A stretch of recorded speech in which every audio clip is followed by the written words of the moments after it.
Hi, I'm Shannon from houseimprovements.com. Have you ever had a broken or loose floor tile in the middle of your room and you just weren't sure how to go about repairing that? Well, in this video I'm going to show you how to not only remove that tile but replace it as well. So we've got just a demonstration floor here, and let's say that this tile here is broken. Okay, you've dropped something, it's got a chip on it, whatever, that's the tile we're going to get rid of. It's not real difficult, but it is a little time consuming, and it can be a little bit dangerous just with the shards of tile and stuff, depending on your tile. And you need a couple of different tools as well. So for tool wise, basically what you're going to need a drill with a, preferably a hammer drill, but it doesn't have to be, with a masonry bit. We're going to use a oscillating tool with a grout removal blade in it. You're going to need maybe a little bit of assortment of chisels, just depending on how the tile comes up. A hammer, maybe a pry bar. Safety wise, you want some long sleeves on, eye protection. I'm going to need some ear protection and protection from dust as well once I start grinding that grout out. Tiles, especially porcelain and ceramic, can be very sharp. The shards that might come off when you're trying to take it off. So you don't want anybody standing around. Like I said, you want the long sleeves on, that sort of thing, to protect yourself as well. Basically, the first thing I'm going to do is we want to remove the grout. Okay, so you're going to have your tiles with the grout line going around like so. There's a couple different ways you could do it. I'm going to use the oscillating tool like I mentioned. If your grout line is nice and wide and dust in the area you're working isn't going to be too much of a factor, you could actually use a small grinder, like a 4-inch grinder with a segmented diamond tip blade in it, and you could actually grind that out of there. You just have to be careful, no matter what you use, not to touch any of the tiles around it so you don't end up having to take another one out as well. The grinder is definitely going to be a lot more dusty, so it's probably quicker, but definitely more messy. Okay, so I'm going to start out by just getting my safety gear on, and we're going to grind a tile out, or grind the grout out, sorry.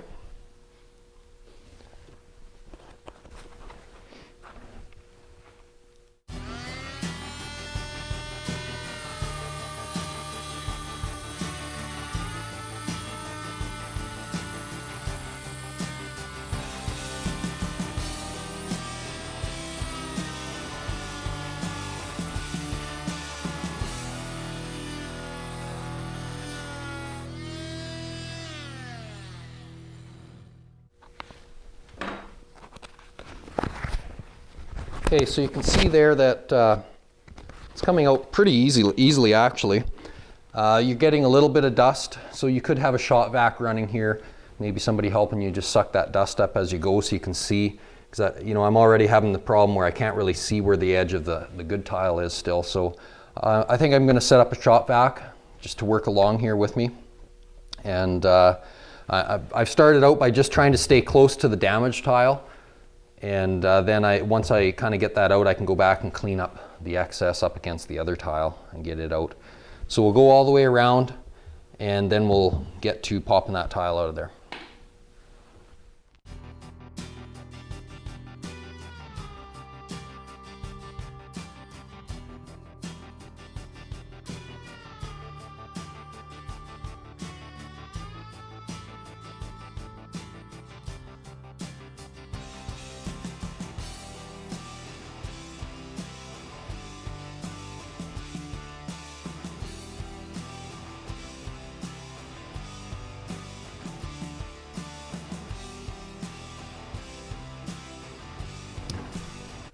Okay, so we've gone around and just cut all that grout from around that tile. And depending on the tool you have, you may have to go past, like I did, in these corners just to try to break that bond. Depending on how old your tiles are and how long they've been down, hopefully you can find a grout that kind of matches what you had there before. Over time, grout tends to get a little dirty and stuff, so just because you used such and such color 10 years ago doesn't mean that's going to be the exact match now. So you might actually have to go to a little different color to try to match up to what the grout looks like now. But it's still going to look better than a broken tile. So we've got the grout cut out of there. I tried to go right down, right to the substrate. Usually you can kind of tell by a little bit different color and dust when it starts coming up that you've got through the grout, usually. So you kind of get a bit of an idea there. So the next thing I want to do is you could make some cuts in this tile to actually make it into some smaller pieces and start that way. I'm going to drill actually 3 or 4 holes out in the middle of the tile with the tile bit, the concrete bit, so that I can get started out there. I don't want to try to start chiseling right here along any of the other tiles that are still good that we aren't removing. If I do that, there's just so much more chance I'm going to damage one of those. So I want to start out here and kind of work from the middle out. So this is definitely where you want the long sleeves on and stuff once you start chiseling the tile. And the safety glasses, not so much the dust mask, but you can if you want it.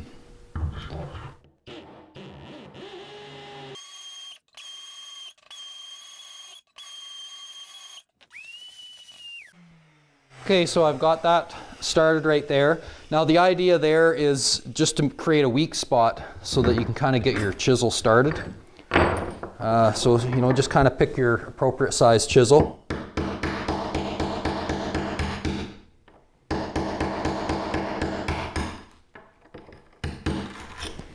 Okay, so we're just basically getting a hole started there. You can see already I've hardly done anything and I've got shards of tile going everywhere, so that's where a bit of the danger comes in. You definitely want your glasses on. So now once I get that hole started, what I'm trying to do is just get the angle of my chisel so I can get underneath that tile. If your tile's not bonded well, I mean, it might come up in 2 pieces or something like that, or if it's already loose, then this is going to be much easier. But in most cases you get a cracked tile or a chip in a tile, but the tile's still down pretty solid, so it takes a little bit of work to get it out.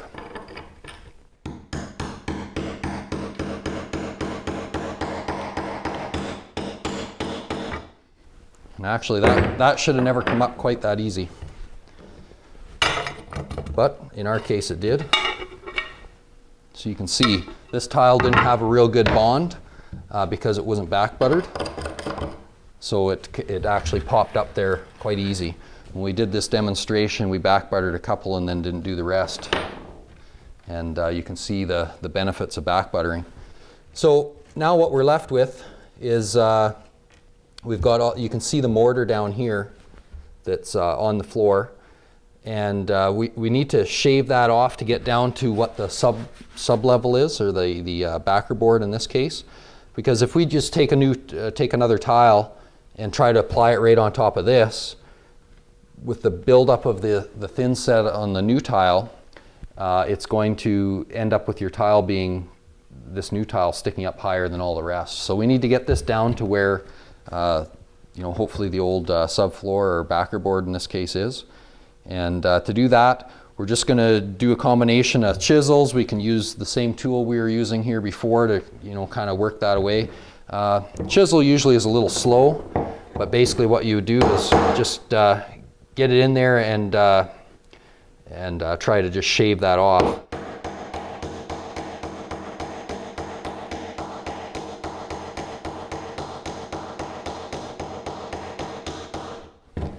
Okay, so you can see it's a little on the slow side, but you can see right there I'm actually getting down right to the backer board, and we're ending up with a fairly smooth surface again.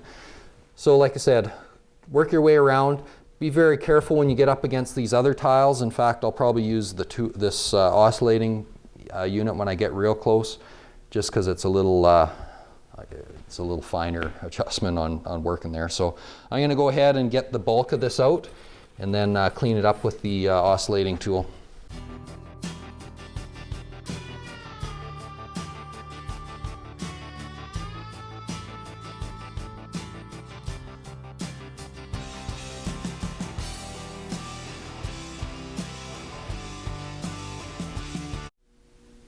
Okay, so I'm going to use the oscillating tool here again, just to clean up all those edges and get this down good.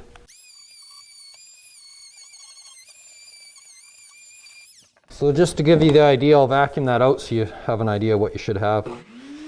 So you can see how I was able to get this right down nice and flat again compared to over here and obviously on the edges. So you just want to get your whole area right to that point.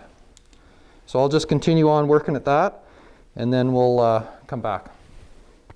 Okay, so we've got our space all cleared out there and vacuumed out. We've got our thin set pre-mixed. And I've got just a damp sponge, depending on your subsurface. In our case, it's a backer board. We just want to wet it down a little bit so it doesn't suck every last little bit of moisture out of the thin set too quickly. So I'm just dampening it down. Actually, we did a pretty good job. We didn't gouge this too badly. If you did, you just want to do a bit of a skim coat of the thin set, just to kind of fill it in. And that'll work quite well.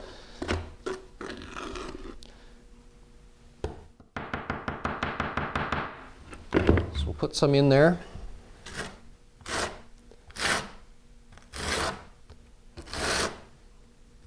I just want to go around all the edges first and make sure I'm getting thin set out to there.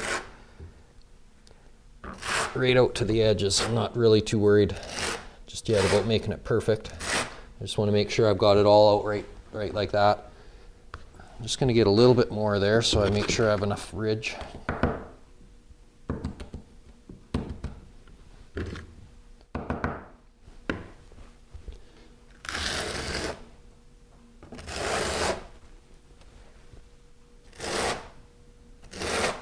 Okay, so we've got that.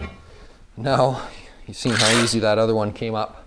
Back buttering the tile is basically taking your thin set and putting a smooth surface on the surface of the tile before you apply it down. This provides a much better bond. So I'm just covering the whole back.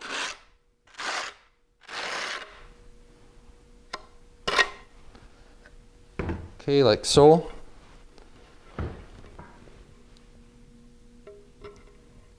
Set it in there, and actually I can tell already that it's going to sit down a little too far. So now what I'm going to do is I'm going to use the notch trowel and just build the thin set up a little bit more on the back here. It'll help raise the tile up so we get a better chance of making it flush with all the other ones around it. Like so.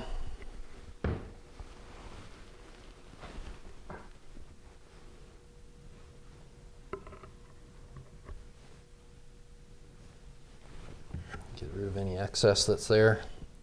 So you can see we're getting close to flush there. I'm up a little bit here, so you just want to work that tile down in there, wiggling it a little bit. That'll get out any air that might have got trapped in underneath there. And you can see it moves quite easily with the thin set under there when it's fresh. I'm still a little high on this corner, so I'm just going to apply a little more pressure there. Just to get it down, you can see some thin set squirting up. That's completely normal. You just want to work that tile and get it as nice with all the rest of the existing tiles there that you can. Just like so. Make sure your tiles are lining up. Just like that. So that's pretty good. Now that excess of thin set there, this is the time when you want to clean that out of there. A little bit at least, get most of it out so that it isn't a bunch of work to clean it up after. So I got the excess part of it out of there. Just give it a little wipe with the sponge just to get the edge clean. Okay, so we got that back in there. So that's what I would do to remove a broken tile, and then to replace it. The next step will be to grout it once that thin set is dried long enough. Okay, so we've got that tile down, and it's only been really sitting not even a couple hours, so it's really not proper to be grouting at this time, but this is just demo, so we're going to go ahead and do it. You're going to want to follow whatever your thin set manufacturer recommends. It's usually 12 to 24 hours before you do your grouting, so do whatever they do. We're obviously going in early. So once you can do your grouting, before you do it, you need to just go in with a tool, something like this, and clean out any of that thin set that's squeezed up through your joints. Basically, it's just like a little file that you kind of grind it out of there. Use a shop vac or some kind of vacuum, portable vacuum. Suck out the dust out of that joint, and then you're ready to grout. So you mix up your grout according to whatever specs the manufacturer has. And you're just going to use a rubber float like this. This one's got a bit of other grout on it, but it's dry. And you just bring some out, and you're just going to work that grout down into those joints. And you're kind of working at an angle across whatever your joint is. You're trying not to work this way, because what happens is your trowel just goes and falls in there and scrapes a bunch out and makes it kind of dipped. So I kind of work at a bit of an angle. You can kind of see I'm using the corner of the float or whatever I need to work it down into those seams, those joints, I should say. So just go along. We've got some other grouting information as well on other videos, so I'm not going to get into too much detail on this, but it's all about working it in there.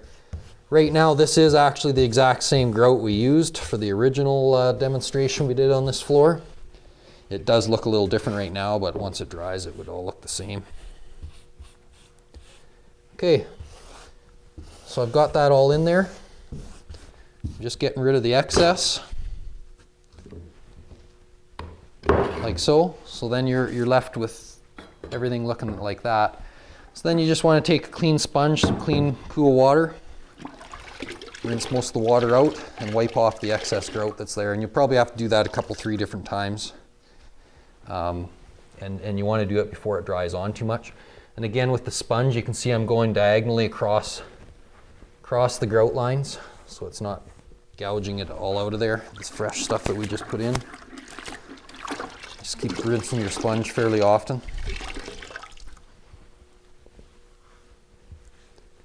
And because you're doing a patch into an existing floor, anywhere where your grout kind of is blending into the lines that are there that you didn't touch, oops, just go along and make sure that they've just kind of blended away and there isn't an edge left there. You can usually just do that with your sponge. And when it all dries, it should look pretty good. Now, if your grout's a little bit older, and like I said before, stained or just dirty, you might not get a perfect match when it's all done, but just do the best you can. Okay, so hopefully you found that helpful. And I'm sure there's lots of cracked and broken tiles out there. That's some of you are going to need this video for sure, and it should help you along through the process. So as a bit of an afterthought, I thought I'd come over here to this tile. We've prepped it just like we did the other one. I believe this one will be stuck on a little bit more difficult, will be a little bit more difficult to get off like it should be, just to give you a better idea what you're going to be kind of up against. So we prepped this one much like the other one. I'm just going to give it a try here and give you a little more realistic idea of how hard this can be to do.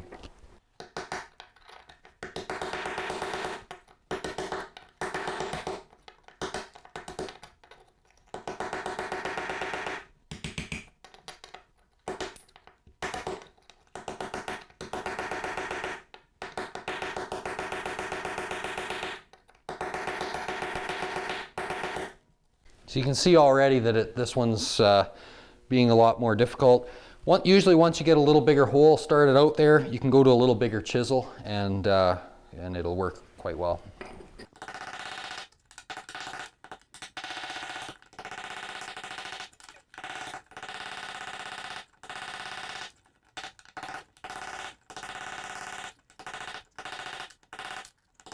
So yeah, once you get going, now you can see now that I've kind of got a bit of a hole started, I'm starting to get some half decent pieces come off. These are just razor sharp, these edges here. So, you know, gloves wouldn't even be a bad idea. But you can kind of see now that once I get it loosened up, I should be able to start taking it out in a little bit bigger pieces like that. So I just wanted to show you a little better perspective on how the tile should come off if it was put on properly. So one other thing, you know, you might be tempted just to take your hammer and just start bashing away on this thing. The problem with that is you're kind of out of control, so there's a good chance your hammer's going to glance off, damage another tile, or you're going to actually loosen up some tiles, other tiles around you, or crack them or whatever. So better off to do it under control a little bit. You know, even if you have to start a few holes in a few spots and get it off, it'll work out much better for you. Okay, so I'm sure this will help you if you have any loose or damaged tiles that you need to replace. If you have any questions about this video or any other DIY project you might have going on, you can ask your questions and post them up on our forum page, and I'll be sure to get at that and answer it as soon as I can. So just go to houseimprovements.com, go to the forum section and post it up there. You can also follow us on Twitter or Facebook. And if you like this video, click the little thumbs up there. Thanks a lot.